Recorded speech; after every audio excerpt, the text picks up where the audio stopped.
അപ്പൊ ഒരു minute 2 minute 3 minute നിങ്ങൾ ഇങ്ങനെ ആ സെയിം പോയിസിൽ നിങ്ങൾ ഇങ്ങനെ നീട്ടിപ്പിടിച്ച് നിൽക്കുകയാണെങ്കിൽ നിങ്ങൾക്ക് ഒരു പ്രശ്നമില്ല അല്ലേ? ഓക്കെ, ക്ലാസ് നമ്മൾ സിമ്പിൾ ആയിട്ട് നീട്ടിപ്പിടിക്കും.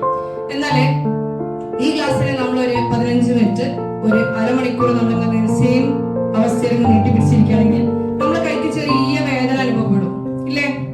ചെറിയ പെയിനൊക്കെ ഉണ്ടാവും, നമുക്ക് ഇറിറ്റേഷൻ അനുഭവം തുടങ്ങും.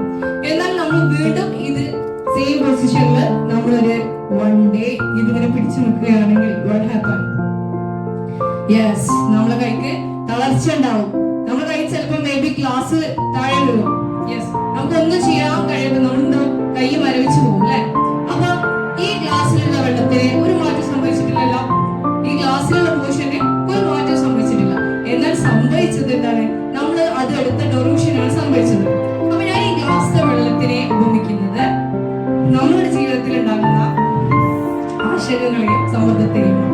അപ്പൊ നമ്മൾ എത്രത്തോളം ഒരു കാര്യത്തെ കുറിച്ച് ചിന്തിക്കുന്നുവോ, നമ്മൾ റിപ്പീറ്റിംഗ് ആയിട്ട് ഒരു കാര്യത്തെ കുറിച്ച് നമ്മൾ എത്രത്തോളം ചിന്തിക്കുന്നുവോ അത് അത്രത്തോളം നമ്മുടെ മനസ്സിലേക്ക് അത് ആഴ്ന്ന് ഇറങ്ങിയിട്ട് നമുക്ക് എന്തായാലും നമ്മളത് തിരിച്ച് നമുക്ക് റിപ്ലൈ തരാൻ തുടങ്ങും നമ്മുടെ മനസ്സ്. അപ്പൊ നമ്മൾ നെഗറ്റീവ് എനർജി, നമ്മൾ നെഗറ്റീവ് കാര്യം നമ്മുടെ മൈൻഡിലേക്ക് ഇട്ട് കൊടുക്കണം. അങ്ങനെയാണെങ്കിൽ നമുക്ക് തിരിച്ച് നമ്മുടെ മൈൻഡ് തിരിച്ചു നൽകി നമുക്ക് നെഗറ്റീവ്